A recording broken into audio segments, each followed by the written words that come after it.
December 30, 1896, alas 6:30, naglakad siya. Ang ibig sabihin nun, bakit may nagtatambol? Ang ibig sabihin yun ay upang makatawag daw ng pansin sa mga mamamayang Pilipino upang saksiyan nila ang pagbaril kay Rizal. At habang naglalakad daw si Rizal ay paminsan-minsan ay nangiti ito. Paminsan-minsan nangiti at na palinga-linga, nagbabaka sakaling meron siyang makitang kakilala.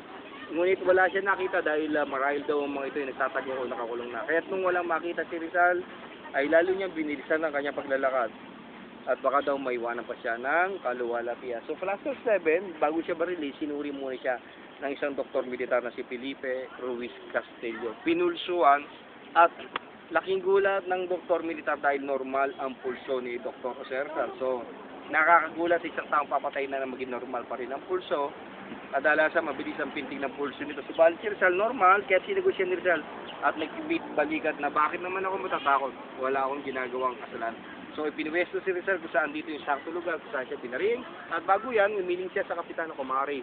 Nakaharap daw siyang barilin ng mga sundalong babaril sa kanya. Ngunit hindi nga yung pinagbigyan ng kapitan.